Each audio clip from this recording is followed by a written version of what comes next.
Sounds echoed inside the cockpit. Emergency alert. Secondary engine failure. Shields collapsing. Aera Lin gritted her teeth. Her hands tightened on the controls. She dove through the clouds like a blade tearing its own skin. Outside, the galaxy glowed red. Plasma fire from Archive warships lit up the sky like a burning painting. Only her dot remained on the radar. Valkyrie squad is down. You're all that's left, Aera. The commander's voice crackled through the radio. Then silence. She swallowed hard. Alarms kept blinking. The altitude meter spun wildly. Is this it?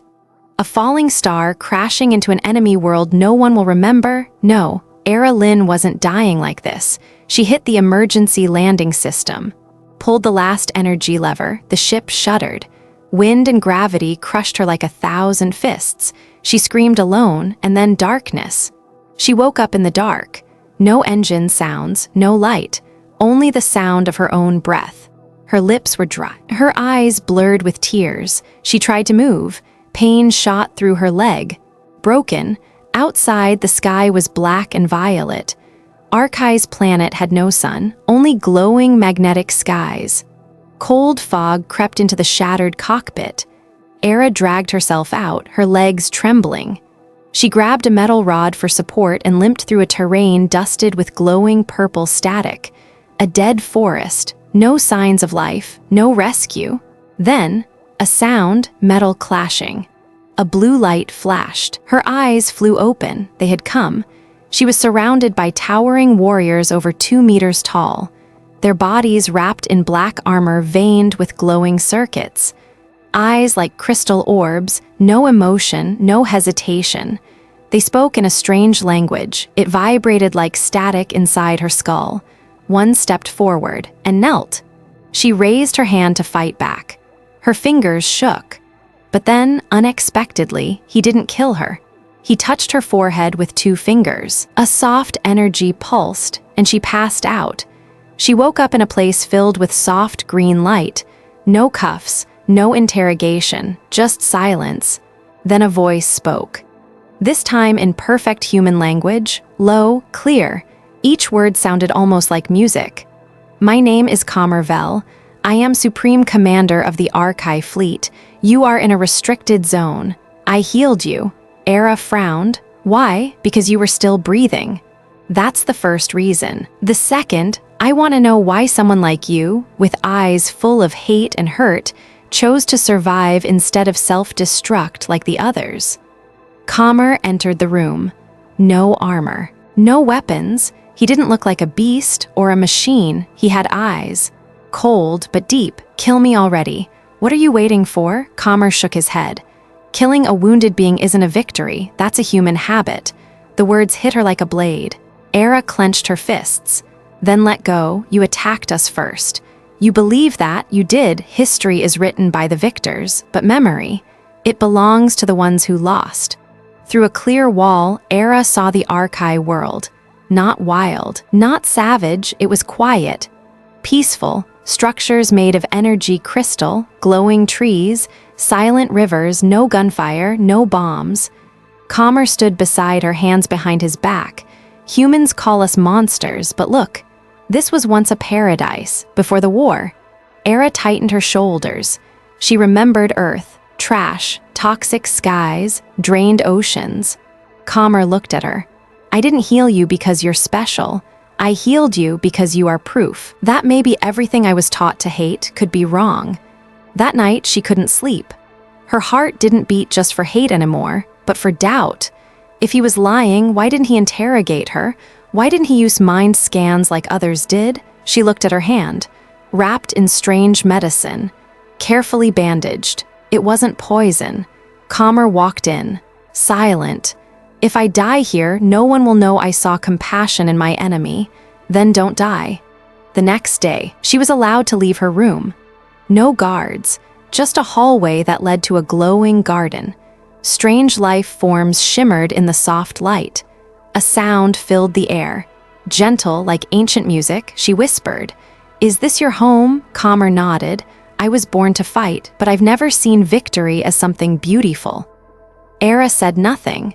She had never heard an Archai commander speak like that, not in training, not in any data file. And that was the first moment she realized, maybe the world isn't just black and white. The room Aera stayed in wasn't a prison, but it wasn't a place of rest either. There were no locks, but the door stayed shut, no metal bars.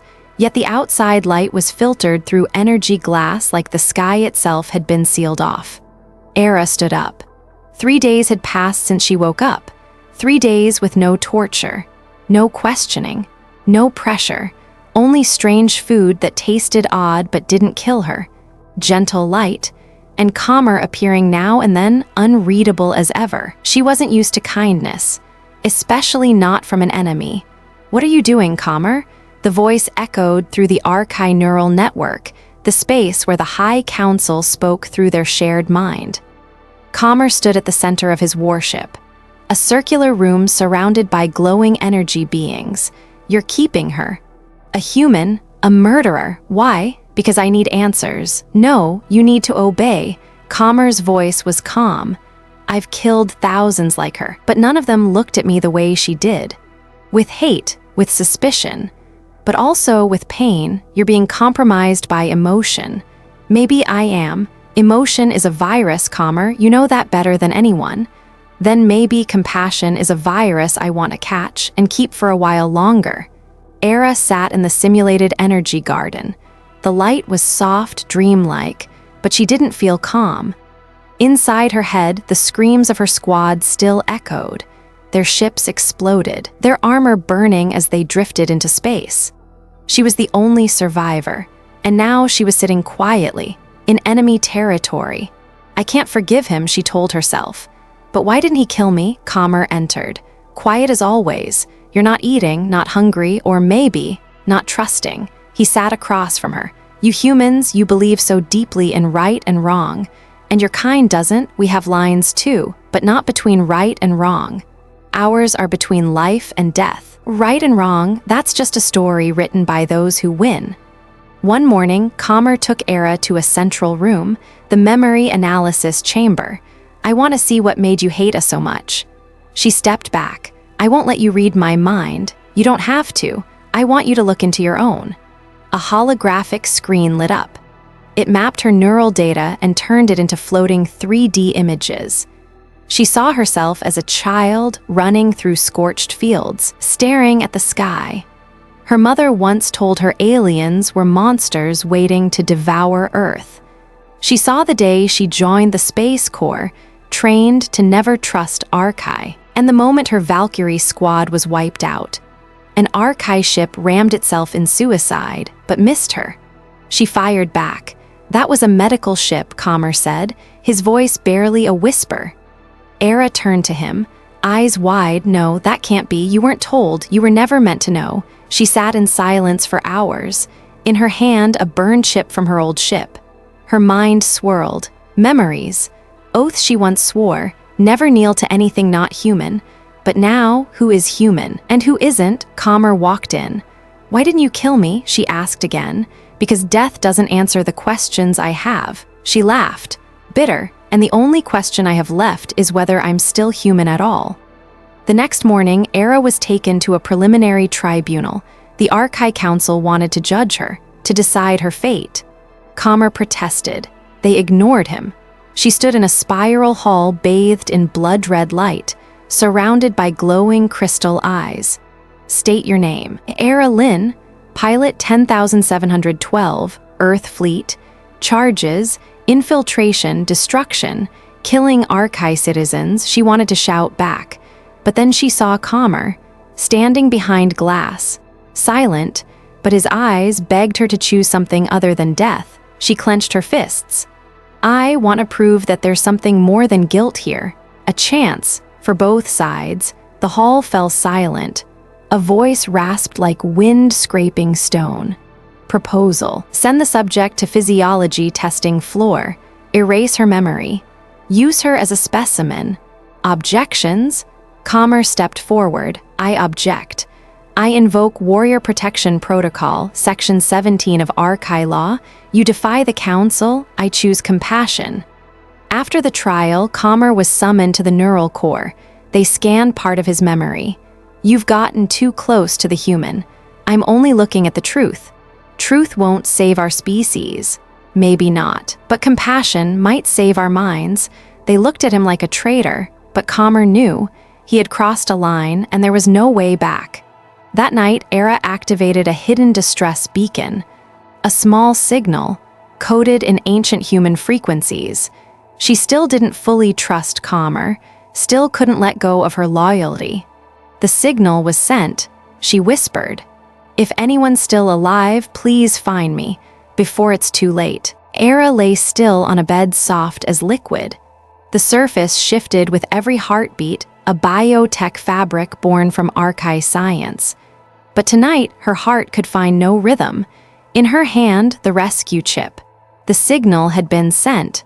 Conscience twisted. Loyalty pulled from both sides. Had she betrayed him, or had she stayed true to herself? The soft light around her dimmed. The room shifted to night mode.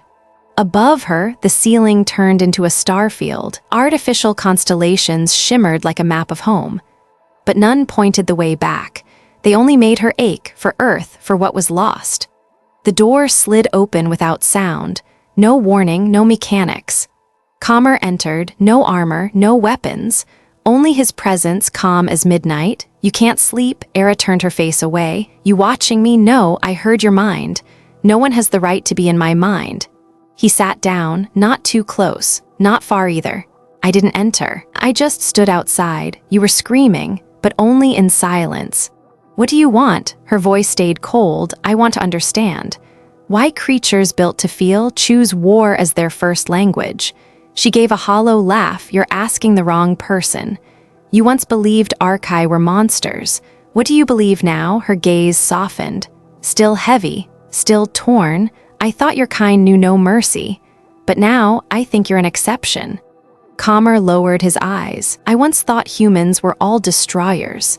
But then I saw your eyes, not the eyes of a killer, the eyes of someone who survived." Aera closed her eyes.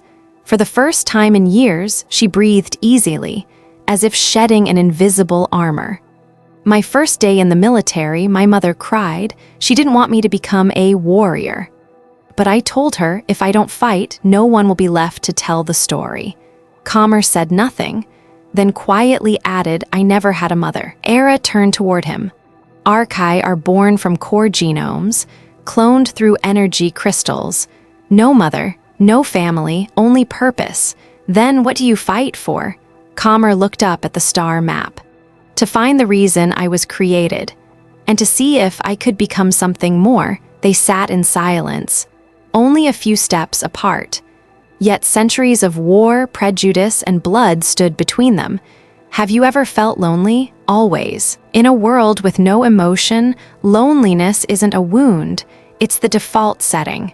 For me, loneliness is the price of loyalty." They looked at each other. No more words, none needed. Some nights, silence speaks loudest. Komar stood up. "Would you like to go somewhere?" Now is when the forest sings."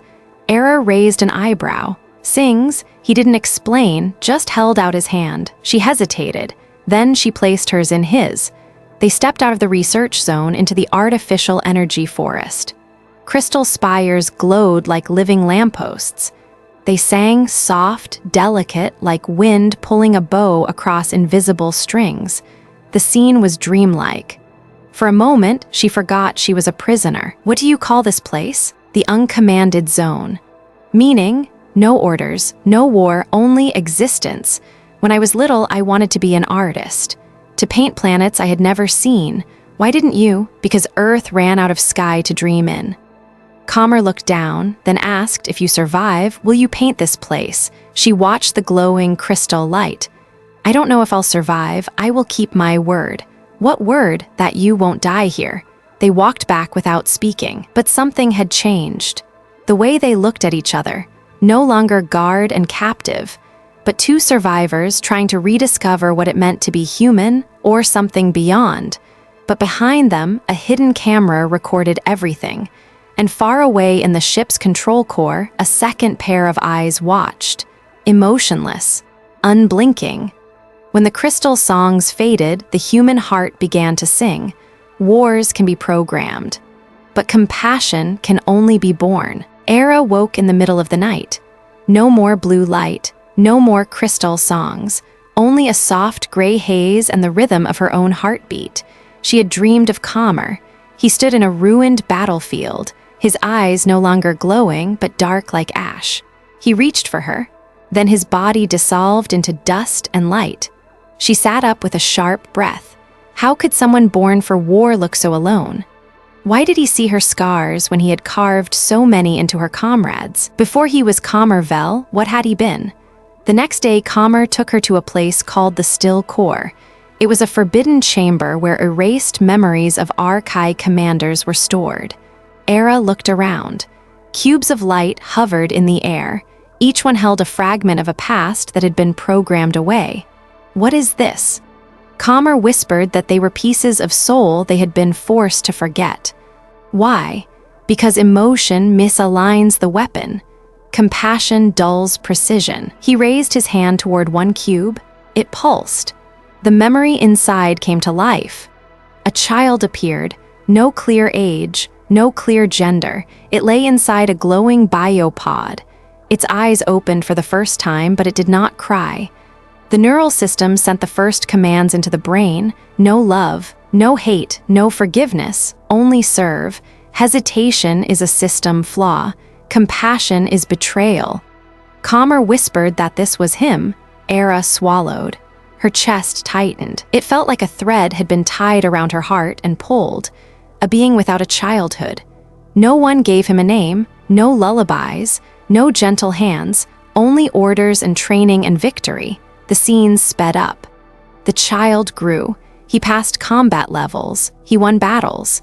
He became Komar Vel, Supreme Commander of Vanguard Legion 7. A broken, flickering memory appeared. Aera recognized it. The Battle of Demetra, year 2296. Komar stood on the war bridge.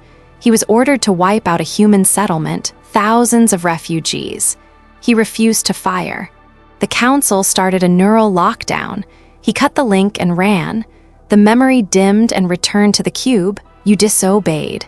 Komar nodded. And then, I was taken to the reprogramming core. It is a place where they erase you and write you again. But you still remember, not in my mind. In the echo of someone who once knew emotions were real. Aera turned away. She did not want him to see the tear. It almost fell. I am sorry. Komar set a hand over his chest. You are the first to say that to me, in hundreds of years. They sat in silence among stolen memories. Aera spoke first. I once thought there was nothing worse than watching my crew be erased. Komar replied, I once thought there was no pain greater than knowing I had a soul but was not allowed to keep it. A long pause. Then Aera looked up. What do you want, Komar? He looked into the far light. I want to see someone survive, not because they are good at killing, because someone showed them kindness, and if no one believes in that. Komar smiled a little. Then I will be the last who does. At least I did not stay silent. Aera stepped closer. She set her hand on his chest. Arkai have no beating heart there. They hold a core of living energy. I used to think a heart is what beats inside. For me, a heart is what was never allowed to beat. It still exists. She looked at him. She was no longer afraid. She was no longer angry. Something else lived in her eyes now. Neither of them dared give it a name. Far away, a hidden Arkai observer watched. It said nothing. It recorded everything. It prepared a report for the council. A commander who learns compassion is the most dangerous crack of all. In the dark vault of erased memories, some scars leave no mark on the skin. They still ache as if new. Sometimes the most dangerous thing is not a weapon. It is the one who begins to feel. That morning, Aera woke to find her door unlocked. Outside was a softly lit corridor, shimmering with crystal light. A low-ranking Arkai stood waiting, head bowed, unarmed. Through a mechanical translator, it said, "The commander grants you free movement within the neutral zone." Aera blinked. Is this a trap? The Arkai didn't answer. It simply turned and walked away. She followed. They stepped into a living biome, not a warship, not a military facility, but a city that breathed. Small Archai children perhaps played in pools of light. Another group gathered around a music crystal. The air carried no screams, no alarms, only the quiet rhythms of daily life. Aera froze.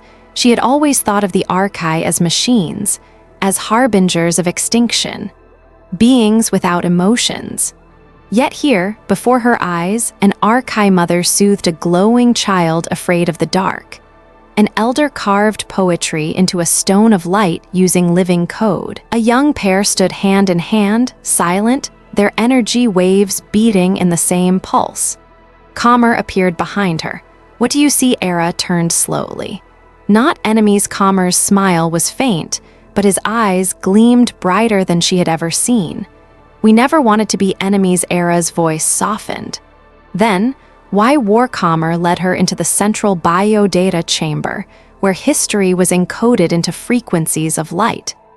Aera stood before a decoded memory cube. It showed humans landing a probe on Archai 2 centuries ago, a time known as the Dawn of Peace.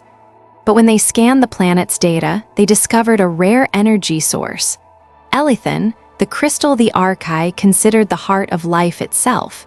She watched as Earth's corporations brought soldiers, built outposts, and drove the Archai from their lands, labeling them unevolved natives. The Archai only struck back after being taken from their home. Aera stood still, her lips trembling. "I have been fighting for a lie." Komar's answer was simple. "Not just you, an entire civilization." That night, Aera stood alone on the observation deck, beneath an artificial sky of stars. She thought of her crew, of her father who had died believing the Archai had released a plague on their station. Now she knew it had been a human-made rumor, spread to rally the public. Aera cried, not for the present pain, but for the pain that had been weaponized. Komar came to stand beside her, silent. After a long moment, she spoke. "Do you not hate humans?" Komar's reply was slow. "I once did, but I learned hatred is not identity. It is a choice." Aera whispered, "I thought if I survived, I would tell them what I've seen.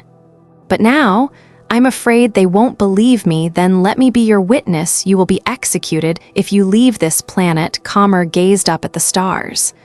"I already died the day I killed." Without asking why, Aera studied him for a long time. "I have never known anyone who chose truth over their own life, and I have never met anyone brave enough to doubt the very thing they swore to die for." In a sealed chamber, the Archai Council met in urgency.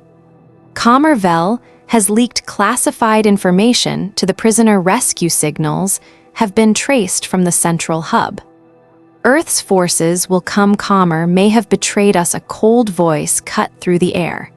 "We created him. We will reclaim him." Activate humanity erasure protocol. Komar suddenly felt a stabbing pain in his skull.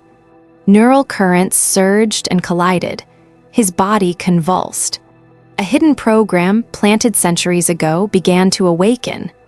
Komar Vel, confirm initiation of personality wipe. Order from the High Council. Komar roared, resisting. Aera rushed to hold him. "Komar, look at me. You are a person. You've already chosen." His fading eyes met hers. "If I can't remember, then tell them." There was an Archai who knew how to love. The sky of stars remained silent.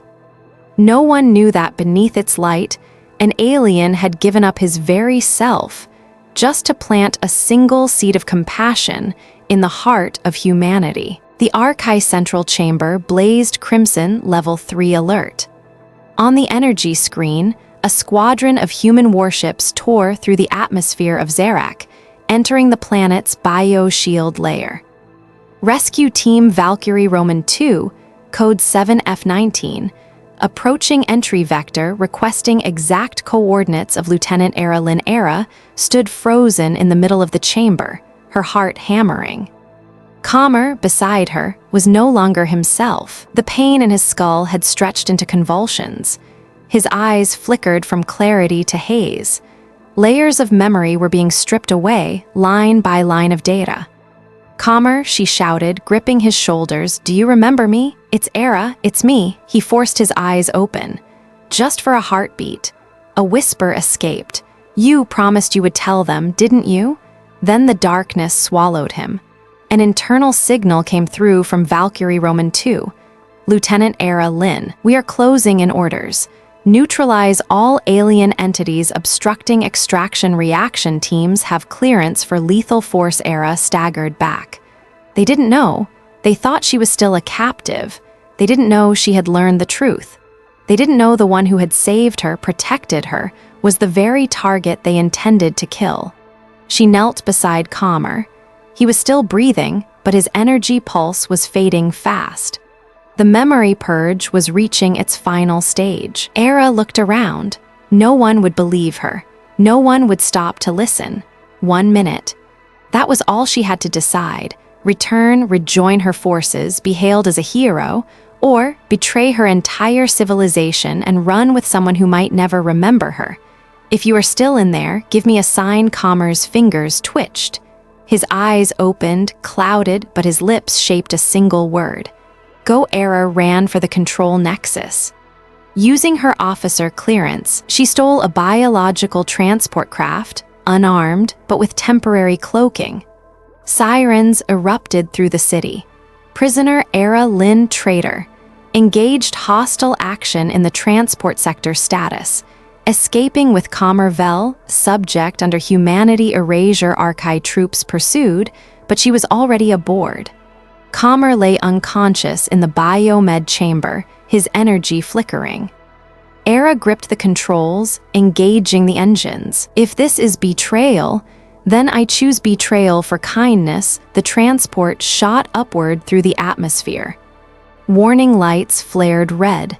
Ahead, human warships locked targeting systems.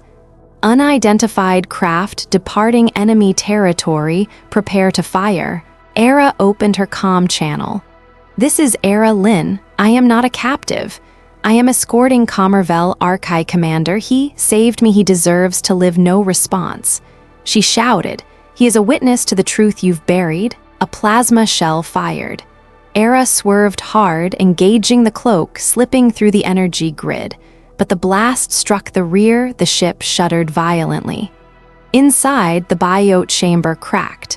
Komar's life support was collapsing. Aera rushed in, activating emergency humanity simulation, syncing his neural waves to her own heartbeat. "If I live, you must remember me. Remember why you once defied orders. Remember that someone chose to believe you in a world of lies." Komar's eyes opened slowly. The haze was gone. He looked at Aera, then at his hand holding hers. A single sentence broke the silence. "You didn't leave me behind." Aera smiled through her tears. "No one deserves to be left behind, especially someone who can care." By miracle and sheer defiance, the craft broke through the blockade. They slipped into the neutral zone, a place neither humans nor Archive claimed. A barren world, unnamed. Aera landed. She helped Komar step onto the soil. Both, the former prisoner, the former commander, stood in a world with no history. "What are we now?" Komar asked. Aera answered without hesitation. "We are two free beings, and we will write the story ourselves. Some lines are not drawn on any map. Some choices are never written in military orders. But it is on those lines that humanity is found." No one had named this planet. On the strategic maps of both sides, it was nothing more than a dim dot, a neutral zone with no resource value, no inhabitants, no communication grid. A place no one cared to visit, a perfect place to disappear. Aera stepped onto the raw stone surface, gray as weathered jade, and drew a slow breath. The air was thin but breathable. "What should we call this place?" she asked. Komar stood beside her, gazing at the sky. "Lyra. In the old Archive tongue, it means the place where the heart is not hunted." Aera smiled. Lyra sounds like the name of a song. The transport ship was heavily damaged, but the med bay and bio module still functioned. Together, they began building a small living station, just enough to recycle water, cultivate single-cell food plants, and broadcast decoy interference to avoid detection. Aera was no longer a lieutenant. Komar was no longer a commander. Now, they were only person to person. By day, they repaired machinery. By night, they talked, and the silences between them were no longer uncomfortable. Komar was still recovering from the humanity purge. At times, he lost his bearings, his memories fractured, his emotions chaotic.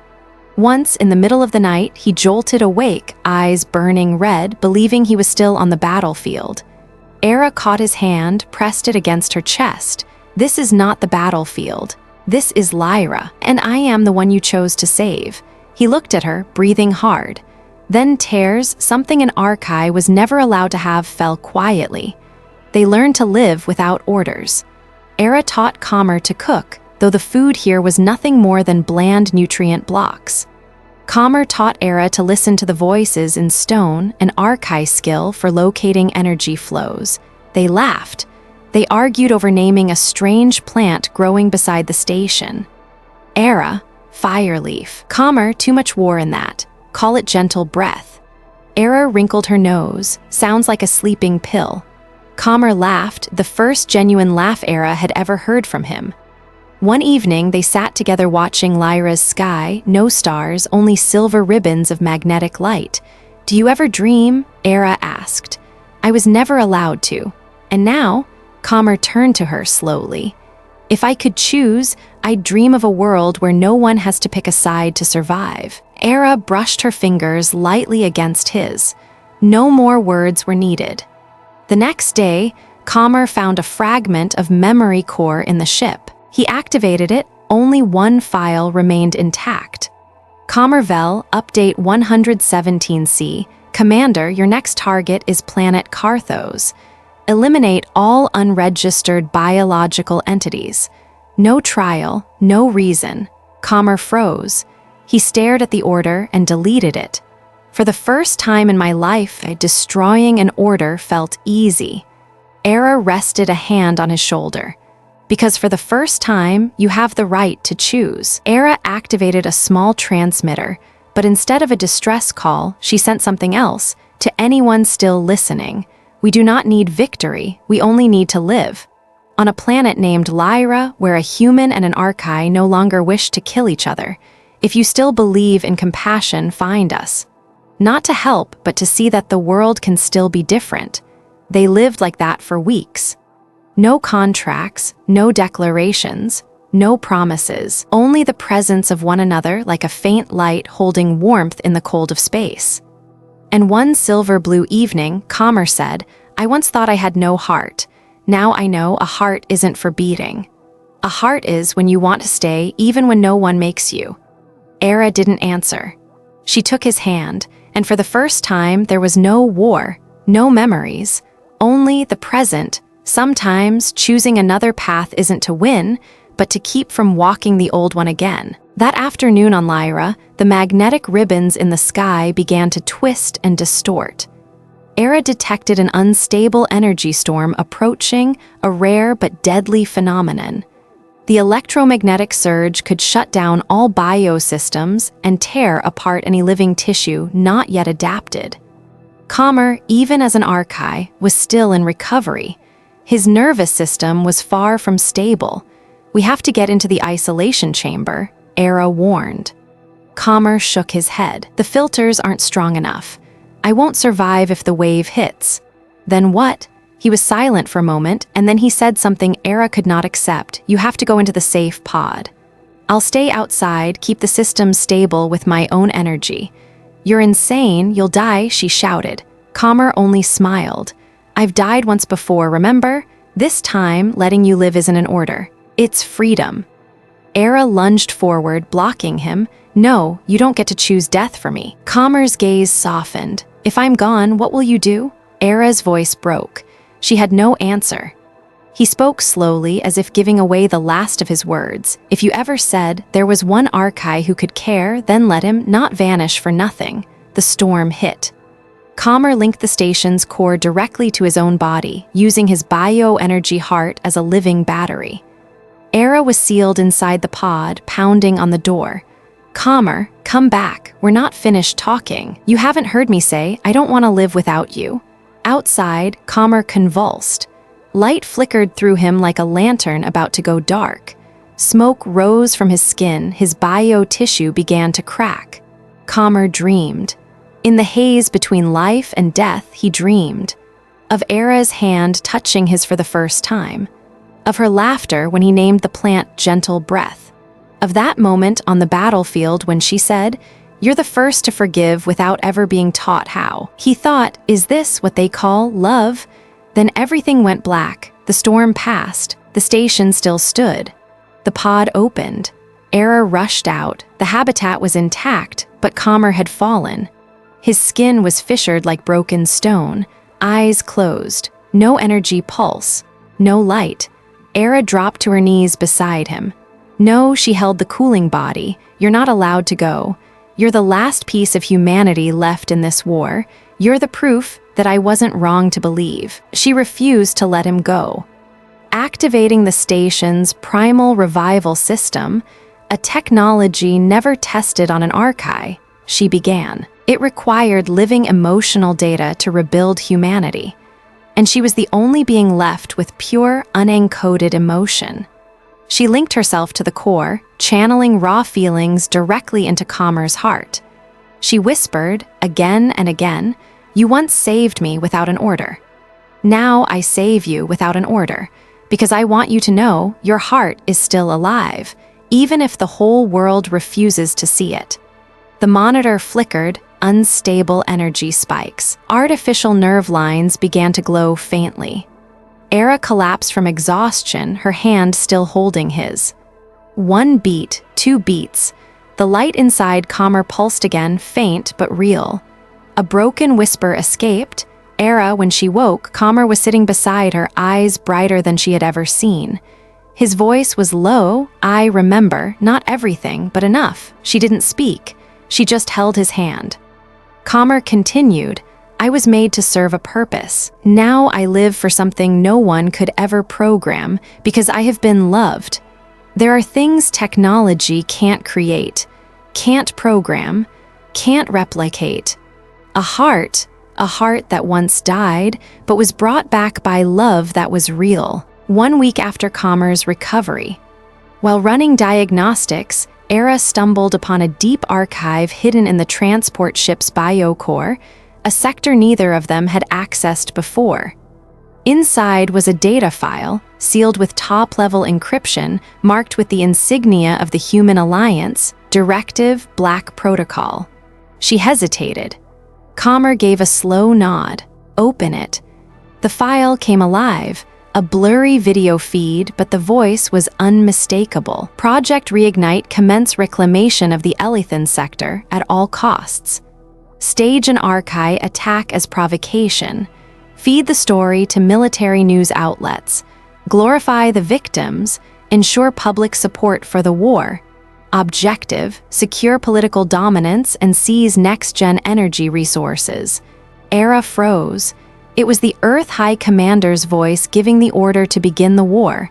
Not for defense, not for justice, for power. She turned to Komar, face pale. "We are products of a blood-stained theater." Komar stared at the screen, no rage, no shock, only a heavy stillness. "I used to think war was wrong because it killed people, but the greater crime is that it kills the truth." Aera exhaled, her voice breaking. "All my comrades died for a lie, and millions of Archai as well," Komar answered quietly. Aera gripped the data chip. "We can release this. If we send it to an outer ring relay, someone will hear it." Komar studied her. "Are you ready to face the world you once swore to protect, knowing they'll call you a traitor?" Aera swallowed hard. "If betraying a lie is a crime, then I'll bear it." They powered up the transport, patched enough for one last journey.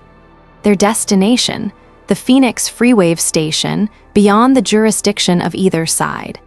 A sanctuary for defectors, exiles, and war resistors. The only place where the truth could spread unaltered. But reaching, it meant crossing human alliance airspace. Aera, we might not make it out alive. Komar, but the truth might. Unbeknownst to them, a military satellite had already caught the ship's frequency. An order went out: target, neutralize, no leaks, use lethal force if necessary. 2 interceptors launched. Aera and Komar knew the final confrontation was coming. Aera opened the military channel. "This is Lieutenant Aera Lin, the one you once called a hero. I have proof we are the invaders. I'm not asking for forgiveness. I'm asking for you to listen."